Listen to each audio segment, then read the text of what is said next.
Good morning to all of you. As we are here that हम live हमारे आने का मकसद ये था कि आज जो आपको पता है कि बैक टू बेस जो हमारा पार्लियामेंट ने 124th अमेंडमेंट जो पास किया है, बिल जो पास किया है, उसके बारे में आपको बताया जाए, क्योंकि ये एक इम्पोर्टेंट टॉपिक है। This is one of the important topic for your current, और आपको एग्जाम में ये पूछ सकते हैं। As you already know that the Parliament has passed the 124th Amendment Bill that makes path for reservation quota for economically weaker sections of the society for journalists, not included scheduled castes and scheduled tribes। हमें ये भी पता है कि scheduled tribes और scheduled caste के लिए reservation quota की अवधि गवर्नमेंट ऑफ इंडिया ने अलग से स्थापित की हुई है, वो हमारे कॉन्स्टिट्यूशन में भी प्रेजेंट है। अब ये किस तरह से ये हमने पास किया गया है, इसके पीछे क्या चीजें रही होंगी और क्या हिस्ट्री है, अब हम वो जानेंगे। और किस तरह से ये पार्लियामेंट में पास किया, उसके क्या प्रोविजंस हैं, वो भी हम आज का हमारा मकसद है, हमारा लाइव जाने का मकसद है, वो हम समझेंगे। तो इससे पहले आपको थोड़ी सी हिस्टोरिकल बैकग्राउंड बता दूं। एक केस हुआ था Indira Sahni versus union of India. एक केस था, ऐतिहासिक केस, जिसमें सुप्रीम कोर्ट की एक बेंच ने ये बताया था कि हम 50% से ज्यादा रिजर्वेशन कोटा एक्सटेंड नहीं कर सकते और ना ही हम economically weaker sections of the society को इसमें इंट्रोड्यूस करेंगे। बट जो हमारी पार्लियामेंट है उसने 10% कोटा एक्सटेंड किया है। Now this is the case for judicial secretary and this case was and this bill was challenged in the supreme court. Why it is challenged in the supreme court, this is our topic कि क्यों अगर parliament ने वो bill pass कर दिया तो वो supreme court में चैलेंज क्यों किया गया, इसके पीछे क्या मकसद रहेगा। दरअसल इसको जानने से पहले आपको थोड़ा हिस्ट्री से जानना पड़ेगा। Whenever Constitution was made, जब हमारा कॉन्स्टिट्यूशन बना था, the framers of our constitution made several provisions as an intention to provide equal opportunity in public employment to every citizen within India। समझ में आ गया क्या हुआ था? जब हमारा कॉन्स्टिट्यूशन बना था तो हमारे जो फ्रेमर्स थे कॉन्स्टिट्यूशन के, उन्होंने equal opportunity for every citizen in case of public employment, ये हमारा आर्टिकल बनाया था। And the same was inserted in the article 16। Article 16 you know all about that. Article 16 equal opportunity in case for public employment but considering the backward classes in article 16 clause 4 the government this clause has provide provision for the state कि state के पास ये provision है कि उसका हक है कि वो क्या कर सकता है, जो इनएडिक्वेटली रिप्रेजेंटेड वीकर सेक्शंस हैं, जो शेड्यूल कास्ट है, बैकवर्ड क्लासेस है, उनके लिए एम्प्लॉयमेंट अपॉर्चुनिटी बनानी है। These are the exceptions in the article. जब भी हम बात करते हैं आर्टिकल 14 की तो राइट टू इक्वलिटी हमारे दिमाग में आता है। जब हम राइट टू इक्वलिटी की बात करते हैं तो क्या होता है राइट टू इक्वलिटी, सब समान, एक समान, बराबर। बट यहाँ पर जो हमारे फंडामेंटल राइट्स हैं, यहाँ पर थोड़ी एक्सेप्शंस दी हुई थी। किसको दी थी? बैकवर्ड क्लासेस को। बैकवर्ड क्लासेस को सेम इंसर्ट किया हमने आर्टिकल क्लॉज 16 क्लॉज 4 में। अब उसमें हम बैकवर्ड क्लासेस को दे सकते थे। बट दुविधा ये थी, क्या परेशानी थी कि अब दो क्वेश्चन अराइज करते हैं। देयर आर टू क्वेश्चंस जिनके आंसर्स कॉन्स्टिट्यूशन में भी प्रेजेंट नहीं थे कि वो इकोनॉमिक, वो वीकर सेक्शंस, वो बैकवर्ड क्लासेस और वो गरीब लोग कौन होंगे जिनको हम स्टेट में जगह देंगे, जिनको स्टेट में एम्प्लॉयमेंट प्रोवाइड करेंगे। कि वो जो हमने आर्टिकल 16 क्लॉज 4 में पढ़ा ना कि वीकर सेक्शंस, बैकवर्ड क्लासेस, जो सोशली और एजुकेशनली बैकवर्ड है, उन लोगों को कोटा दिया जाएगा। बट परेशानी ये है कि कॉन्स्टिट्यूशन में ये प्रेजेंट नहीं था कि वो सोशली और एजुकेशनली बैकवर्ड सेक्शंस कौन-कौन सी होंगी। अगर आंसर प्रेजेंट नहीं होता तो जो पावर है सेंटर में, जो पॉलिटिकल पार्टी है, वो अपने फायदे के लिए कुछ भी कर सकती थी, किसी को भी सोशली और एजुकेशनली बैकवर्ड बनाकर अपना वोट बैंक बना सकती थी। तो ये दुविधा थी। समझ आ रही है क्या दुविधा थी लोगों के पास? ये एक, मैं हिस्ट्री की तरफ जा रहा हूं, इसलिए जा रहा हूं कि आपको ये पता होना चाहिए कि कौन-कौन सा कमीशन बिठाया गया। अब हुआ यूं, there are two question arises. Who were the socially and educationally backward classes? Number 1. Number 2 is that who will be treated as ineducate in the employment under the state. कौन-कौन से लोगों को हम ineducated जो रिप्रेजेंटेड नहीं उनको भी पहचानना। अब हुआ यूं कि गवर्नमेंट ऑफ इंडिया ने 1 जनवरी, आप देख सकते हैं, on January 1, 1989, the Janata government had headed by Morarji Desai. अब पीएम जो मोरारजी देसाई हैं, आपको समझ आ गया होगा कि एक और ऐतिहासिक जजमेंट रही है, right to property was deleted from the list of fundamental right. तब इनकी सरकार थी। 1 जनवरी 1979 को क्या हुआ, पीएम मोरारजी देसाई ने appointed the second backward classes commission, appointed second backward classes commission, इसको आप अंडरलाइन कर सकते हो, सेकंड बैकवर्ड क्लासेस कमीशन। अब ये अपॉइंट किया गया क्लासेस कमीशन 1 जनवरी 1979 को, ये हो गया सेकंड बैकवर्ड क्लासेस कमीशन। इससे पहले फर्स्ट बैकवर्ड क्लास कमीशन भी आया है, आप लिख सकते हो the first backward class commission called as the first backward class commission called as Kaka Kalelkar's commission, KAKA, काका कालेलकर्स कमीशन। मोरारजी देसाई ने 1 जनवरी 1979 को क्या अपॉइंट किया, सेकंड बैकवर्ड क्लासेस कमीशन। इससे पहले एक फर्स्ट बैकवर्ड क्लास कमीशन आया था जिसका नाम था Kaka Kalelkar's commission, was set up on January 29, 1953, was set up on January 29, 1953, and it submitted its report on March 30, 1955. Two dates you have to remember. First is January 29, 1953. क्या हुआ था, first backward commission was appointed and it submitted its report on 1955. That is March 30. अब ये क्या है, जैसे कि मैंने आपको बोला there was 2 questions arise जिनके आंसर्स कॉन्स्टिट्यूशन में भी नहीं थे। Who were the backward classes and who will be treated to be ineducated by the state, ये कौन कौन से लोग होंगे। अगर आंसर नहीं है तो by taking this advantage the ruling party who were in power, जो भी रूलिंग पार्टी पावर में है सेंटर में, वो अपने हिसाब से ये लोग बना सकती थी और वोट बैंक गैदर कर सकती थी। इस दुविधा को दूर करने के लिए उस समय जो मोरारजी जनता दल की गवर्नमेंट थी which was headed by PM Morarji Desai, उन्होंने क्या बनाया, सेकंड बैकवर्ड क्लासेस कमीशन। इससे पहले भी एक बैकवर्ड क्लासेस कमीशन बना हुआ है। दरअसल ये मैं बात कर रहा हूँ आप लोगों को ओबीसी अदर बैकवर्ड क्लासेस की बात कर रहा हूँ, जिनको कोटा दिया है कितना, 27%।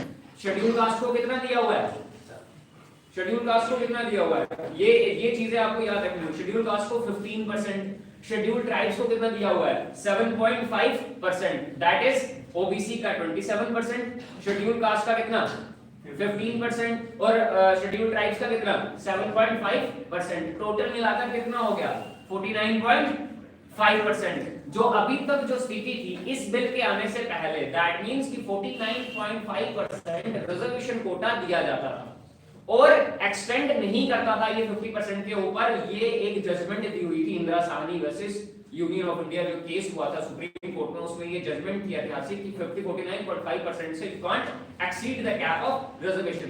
But government of India has passes the reservation bill providing 10% extra quota to journals, that is economically weaker sections of the society. I repeat, economically weaker sections. Other than OBC, they are socially and educationally backward people.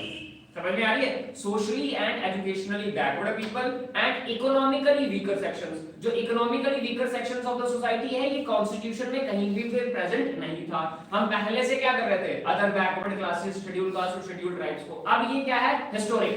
This was historic as it was passed by the Lok Sabha and it was passed by the Rajya Sabha. Now the president had also made consent about it. कि अब ये पास हो चुका है। Now it becomes bill to form, क्या बन गया bill से, एक्ट बन गया। अब जब एक्ट बन गया, now it was challenged.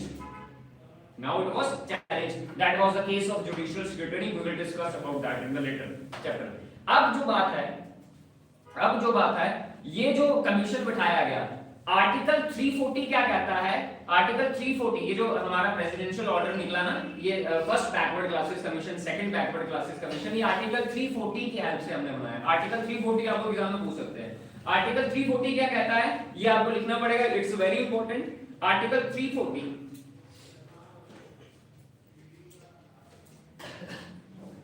to investigate, article 340 states that to investigate the socially and educationally backward classes within the territory of India, क्या मतलब हुआ कि आर्टिकल 340 क्या कहता है कि आपको पहचानने हैं वो सोशनली और एजुकेशनली बैकवर्ड क्लासेस जो क्या है भारत की टेरिटरी के अंदर हैं और उनकी एडवांसमेंट के लिए आपको क्या क्या मेजर्स उठाने हैं, रिफॉर्म्स लाने हैं, वो आर्टिकल 340 डायरेक्ट करता है। किसको डायरेक्ट करता है? इंडियन गवर्नमेंट को। हमारे कॉन्स्टिट्यूशन में ऐसा लिखा है। तो आर्टिकल 340 की हेल्प से ही फर्स्ट बैकवर्ड क्लासेस कमीशन बना, काका कालेलकर कमीशन। उसने भी यही किया। उसने अपनी रिपोर्ट जो सबमिट करवाई उसमें उसने कितनी कास्ट बताई? 2399 कास्ट। किस फर्स्ट बैकवर्ड क्लासेस कमीशन ने कितनी कास्ट बताई? 2399 caste as socially and educationally backward. How many? 2399 caste as socially and educationally. I repeat, socially and educationally, not economically. You understand? Yes, sir. But central government did not accept it. But central government ने उस समय accept नहीं किया. Now the question arises. This is for the vote bank. यहाँ पर risk लेना government के बस की बात नहीं थी। मोरारजी देसाई ने अपॉइंट तो किया बट उसको लागू क्या नहीं कर पाए? कर नहीं पाए। उसके बाद मोरारजी गवर्नमेंट जो 1979 में इन्होंने जो सेकंड बैकवर्ड क्लासेस अपॉइंट किया था, कमीशन अपॉइंट किया था, वो भी आर्टिकल 340 की मदद से। उस कमीशन का नाम था Mandal commission. First backward classes commission का क्या नाम था? फर्स्ट बैकवर्ड क्लासेस कमीशन का नाम काका कालेलकर कमीशन। कब आया था? 1953 में। रिपोर्ट कब सबमिट करवाई? 1955 में। कितनी कास्ट बताई उसने? 2399 caste. But it was rejected by the central government. Morarji Desai के नेतृत्व में हमने कौन सा सेकंड बैकवर्ड क्लासेस कमीशन बनाया by presidential order as 340 article 340 states that. उस वजह से हमने कौन सा कमीशन बनाया? मंडल कमीशन। काम क्या था? वही सोशली और एजुकेशनली बैकवर्ड लोगों को ढूंढना और उनके लिए रिफॉर्म मेजर्स क्या हम कर सकते हैं वो सारा काम करना। अब इसकी रिपोर्ट सबमिट कब हुई? 1980 में। And it submitted, the commission submitted its report on December 1980. कब रिपोर्ट सबमिट करवाई इन्होंने? The commission submitted its report on December 1980. अब इस कमीशन ने पहले 2933 कास्ट आइडेंटिफाई की ना, पहले कमीशन ने। Second backward classes commission identified 3743 caste. How many caste? 3743 caste as socially and educationally backward, and recommend 27 reservation in government jobs, and recommend 27% reservation in government jobs. अब ये जो OBC के लिए 27% जो रिजर्वेशन जॉब्स का plan रखा गया, ये किस कमीशन द्वारा रखा गया था? You have to know about that. Mandal commission appointed by Morarji Desai. Government किसकी? जनता दल की। इट्स पहले कब अपॉइंट किया गया? 1979 में। And now it's submitted it's report on 1980। Total how many caste? 3743 caste. At least you have to understand that it constitute 52% of the total population. How many population? 52% of the total population are under socially and educationally backward classes, excluding scheduled caste and scheduled tribes. यहाँ पर scheduled caste और scheduled tribes socially and educationally backward classes में हमने mention नहीं किए। मतलब कितनी caste हैं? 3743 castes which are socially and educationally backward, excluding scheduled caste and scheduled tribes. We have other provisions about them. We have 15% reservation for scheduled caste. We have 7.5 reservations of scheduled tribes. And now this Mandal Commission as giving 27%. Now it becomes 49.5%. There are a lot of governments come and go. इसके बाद कुछ ऐसा हो गया जिससे मोरारजी देसाई की government गिर गई, फिर इंदिरा गांधी की गवर्नमेंट आई, कांग्रेस की गवर्नमेंट आई, इंदिरा गांधी भी इसको लागू नहीं कर पाई। 1989 में फिर लोकसभा की गवर्नमेंट आई, जनता दल फिर से चुनकर आई, फिर आए थे हमारे वीपी सिंह ने फिर से एक ऑफिस मेमोरेंडम लाया, इसमें इसको लागू करवाया, इन्होंने जगह बनाई 27%, फिर से हमने रिजर्वेशन लागू की। बट देश के हालात बिगड़ गए, कुछ लोग इसके पक्ष में थे, कुछ लोग इसके पक्ष में नहीं थे, इनकी सरकार भी गिर गई। VP Singh was the one who has implemented 27% Kota for other backward classes, इनकी सरकार भी गई। उसके बाद फिर से कांग्रेस गवर्नमेंट आती है, पीवी नरसिम्हा राव उनके लीड करते हैं पीवी नरसिम्हा राव। कुछ इस जो हमारे देश में ये चीजें घटना घट रही थी, रिजर्वेशन को लेकर आगजनी हो रही थी, उसको कम डाउन कर ली, कुछ प्रोविजंस लाए, जिसमें कुछ प्रोविजंस ये थे कि इन्होंने क्या बोला, preference to the poor sections of the society in with 27% quota in jobs. मतलब इन्होंने क्या बोला कि जो लोग गरीब हैं, सोशली एजुकेशनली वीकर सेक्शन थी, जिनको ये रिजर्वेशन दिया गया था ना, इसमें इसको कवर करने के लिए पीवी नरसिम्हा राव ने ये कहा कि हम पुअर गरीब लोगों को इसको इंक्लूड करेंगे, क्योंकि सुप्रीम कोर्ट की बड़ी सारी जजमेंट ये आ रही थी कि हमने क्या करना है, जो क्रीमी लेयर है, क्रीमी लेयर समझते हो ना, ओबीसी में, उनको हमने एक्सक्लूड करना है और जो क्रीमी लेयर नहीं है उनको हमने इंक्लूड करना है। तो बड़े सारे स्टेप्स उन्होंने उठाए। 10% कोटा रिजर्वेशन फॉर जनरल्स के लिए रखा गया, बट जो ये 10% कोटा था उस समय सुप्रीम कोर्ट ने इसको रिजेक्ट कर दिया। और रिजेक्ट कर दिया क्यों? Because it challenge the basic structure of the constitution. कि बेसिक स्ट्रक्चर हमारा constitution article 368, you know about that, amendment का आर्टिकल है। अमेंडमेंट क्या कहती है कि हम कोई भी चीज को कॉन्स्टिट्यूशन में अमेंड कर सकते हैं without changing the basic structure of the constitution. और हम अमेंडमेंट तभी कर सकते हैं कॉन्स्टिट्यूशन में जब वो कॉन्स्टिट्यूशन के बेसिक स्ट्रक्चर को चेंज ना करे। बट जो अभी जो हमारा ये जो रिजर्वेशन बिल जो पास हुआ है, ये क्या कर रहा है, basic structure of the constitution को चैलेंज कर रहा है। कैसे? आर्टिकल 40 इसके लपेटे में आ रहा है। कैसे? हम इक्वालिटी की बात करते हैं तो यहाँ पर क्या है, इक्वालिटी तो नहीं है, हम रिजर्वेशन दिए जा रहे हैं, तो that was challenge in the supreme court. ये बात अब सुप्रीम कोर्ट देखेंगे किस तरह से किया जाएगा, क्योंकि बड़ी सारी ऐसी स्टेट्स हैं जैसे तमिलनाडु, उसने अपना 50% से ज्यादा रिजर्वेशन कोटा एक्सीड किया हुआ है, वो 69% दे रहा है अपने लोगों को। तो कई जगह पर ये काफी ज्यादा बहस की चीज है, but this is the constitutional amendment. Court में क्या होगा, this is the constitutional amendment. Constitutional amendment मतलब कि हमने फंडामेंटल राइट्स को अमेंड किया, हमने कॉन्स्टिट्यूशन में ऐसे प्रोविजंस बनाए जिनको ऐड किया, और उस ऐड की वजह से हमें लोकसभा और राज्यसभा में मेजॉरिटी मिली। अब वही जो हमने प्रोविजंस बनाए हैं वो जाके कोर्ट में, अब कोर्ट डिसाइड करेगा किस तरह से उसने उस पे निर्णय लेना है। अब हमारा कौन सा आर्टिकल इसके लपेटे में आ रहा है, article number 15 and article number 16। That means हम वहां पर अमेंडमेंट करेंगे।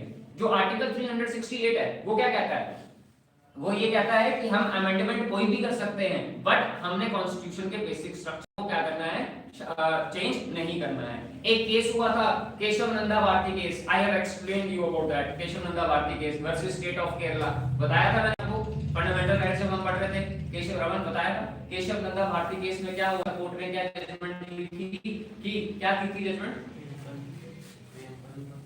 और की जजमेंट दी थी कि हम अमेंडमेंट कर सकते हैं without changing the basic structure of the constitution. हम बेसिक स्ट्रक्चर को चेंज नहीं कर सकते, कॉन्स्टिट्यूशनल अमेंडमेंट्स को भी हम चैलेंज कर सकते हैं अगर वो बेसिक स्ट्रक्चर को वायलेट करे। बड़ी सारी जजमेंट ऐसे आई हैं। अब ये सुप्रीम कोर्ट देखेगा किस तरह से इस पे निर्णय लेना है, फैसला लेना है। ये तो हमने अमेंडमेंट करी। अब इंपॉर्टेंट चीज क्या है आपके सिलेबस में, ये आपके एग्जाम में पॉइंट ऑफ व्यू से क्या पूछ सकता है एग्जामिनर, बहुत सिंपल सवाल। ये जो कॉन्स्टिट्यूशनल अमेंडमेंट बिल है, ये किस हाउस में इंट्रोड्यूस कराया जाता है, समझ में आ रही? Either in the Lok Sabha and in Rajya Sabha, both houses, किसी भी हाउस में आप इसको इंट्रोड्यूस, इस बिल को, कॉन्स्टिट्यूशनल अमेंडमेंट बिल को आप इंट्रोड्यूस करा सकते हो। नंबर 1 पॉइंट समझ में आ रही है? ये एग्जाम पॉइंट ऑफ व्यू से आपको पूछ सकते हैं कि कॉन्स्टिट्यूशनल अमेंडमेंट बिल आप कहां पर इंट्रोड्यूस करा सकते हो, both houses, Lok Sabha and Rajya Sabha, but not in the state legislature. आप पार्लियामेंट में इसको इंट्रोड्यूस करा सकते हो, बट स्टेट लेजिस्लेचर में इसको इंट्रोड्यूस नहीं करवा सकते हो। पहला पॉइंट क्लियर हुआ, हम नहीं कर सकते। दूसरा पॉइंट, इसको इंट्रोड्यूस कौन करेगा, either minister or a private member of the parliament, either a minister or the private member of the parliament. These are the important points. ये एग्जाम में आपको पूछ सकते हैं, ये छोटे पॉइंट तो हैं, बट ये एग्जाम में आपको बड़े सारे नंबर दिलवा सकते हैं।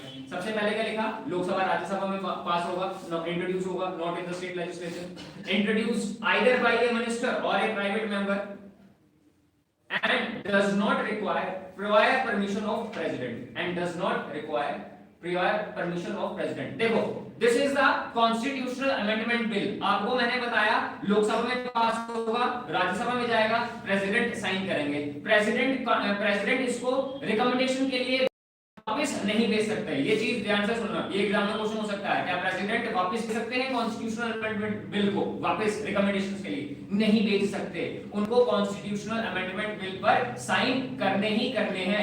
ये हमारी 24th अमेंडमेंट एक्ट कहता है। ये 24th अमेंडमेंट एक्ट बड़ा इंपॉर्टेंट है, ये भी आपको एग्जाम में क्वेश्चन पूछ सकते हैं कि 24th अमेंडमेंट एक्ट क्या था। दरअसल इंदिरा गांधी की गवर्नमेंट थी, प्राइम मिनिस्टर ऑफ इंडिया उनकी गवर्नमेंट थी, उन्होंने ये एक्ट पास करवाया था। इस एक्ट में ये रखा था कि president has to give his assent to the constitutional amendment bills. वो इसको रोक नहीं सकते, वो रिकमेंडेशंस बिल को उसको फर्दर नहीं भेज सकते। दैट मींस इस पे उनको साइन करने ही करने हैं। पॉइंट क्लियर हुए? दो तीन पॉइंट क्लियर हुए। उसके बाद एक पॉइंट और, बिल अब ये स्पेशल मेजॉरिटी के तहत ही पास होगा। There are several types of majorities, हम डिस्कस करेंगे आने वाले हमारे लेक्चर्स में। There are several types of majority. अभी जो कॉन्स्टिट्यूशनल अमेंडमेंट बिल है, it was passed by a special majority. यहां पर स्पेशल मेजॉरिटी रिक्वायर्ड है। स्पेशल मेजॉरिटी को अंडरलाइन करना, bill must be passed in each house by a special majority that is more than 50%, that is more than 50% and a majority of 2/3 and a majority of 2/3 of the members of the house and a majority of 2/3 of the members of the house present and voting. समझ में clear हुआ? This amendment require which majority? Ordinary, simple or special? Special majority. Not with the ratification of states. States के पास ये नहीं जाएगा. This is the constitutional amendment bill. और ये amendment हम कहाँ कर रहे हैं? Fundamental rights में. ये भी रखना. ये amendment कहाँ हो रही है? Fundamental rights में. Fundamental rights में bill हो रही है. इसके लिए जब भी fundamental rights और directive principles of the state policy में अगर हम कोई भी amendment करेंगे तो उसके लिए special majority required होती है. याद रखना. Only with the case of fundamental rights and DPSP we required special majority, that is 50%, that is more than 50% and majority of 2/3 of the members of the house present and voting. This is the important point. अब लोकसभा में पास हुआ, राज्यसभा में पास हुआ। अब इसके पीछे provision है, last थोड़ा सा है, इसके पीछे कुछ प्रोविजंस है। जैसे ही ये बिल प्राइवेट मेंबर या मिनिस्टर पास करता है, on the conclusion of a debate the speaker put a question. Speaker क्या करता है? मेंबर्स के सामने क्वेश्चन पुट करता है और पूछता है those who were in the favor of the bill, मैंने IS पे मोहर लगाई, and this is done by electronic voting. अगर कोई डिबेट कोई इसके अगेंस्ट बिल कोई रेजोल्यूशन पास करता है तो वो क्या किया जाता है? वोटिंग पे दिया जाता है। इलेक्ट्रॉनिक वोटिंग मशीन वहां पर लगी हुई होती है, तो उस पे बटन दबाते हैं तो स्क्रीन पे आ जाता है who were in the favor, ayes how many and noes how many. मैंने आपको बताया वो required special majority, that is more than 50% and 2/3. अब 2/3 से अगर ज्यादा मेजॉरिटी आएगी दैट मींस बिल जो है वो पास हो गया है। इंपॉर्टेंट पॉइंट क्या है? There is no yes, there is ayes and there is noes. आप दिमाग में रखना, आयेस होता है और नोस होता है, not yes sir, not no sir. Those who were in the favour of the bill must say ayes. समझ आ गई? अगर मैं आपको बोलूं those who were in the favor of the bill, you say ayes. ठीक है? Repeat. Those who were in the favor of the bill, ayes. And those who were not, आप नहीं बोलोगे, आपकी मर्जी आप बोलोगे। अब मेरे को खुद से पता लगेगा क्वांटिटी किसकी ज्यादा है। अगर मेरे को लगेगा एज अ चेयरमैन ayes ज्यादा है तो मैं बोलूंगा I think ayes have it, ayes have it. That means अब no further discussions, ayes ने majority they the. Same goes in the case of the Lok Sabha, same in the case of Rajya Sabha. This amendment, constitutional amendment bill, requires a special majority. We can introduce either in the two houses, that is Lok Sabha and Rajya Sabha, not in the state legislatures. President has to give assent on the constitutional amendment bill because by 24th amendment states that President has to give his assent, not he sent to the recommendations. वापस recommendations पे नहीं भेज सकता. Requires special majority. Now, this was the case of judicial scrutiny, and this was challenged in the Supreme Court because it violates the basic structure of the Constitution. The basic structure says that equality is the basic structure of the Constitution, and this amendment bill challenges that. अब ये supreme court पे depend करता है, but supreme court में nullify हो जाएगा। क्यों हो जाएगा? क्योंकि यहाँ पर कॉन्स्टिट्यूशनल अमेंडमेंट की है, आर्टिकल 15 सेक्शन में जोड़ा गया है। Economically, socially, educationally Now this 10% for generals that are economically weaker sections, for generals not including SCs and STs, इन लोगों को अब एजुकेशन में 10% कोटा मिलेगा और एम्प्लॉयमेंट में 10% कोटा मिलेगा. This is the bold step of the government and this is historic. That's all about this.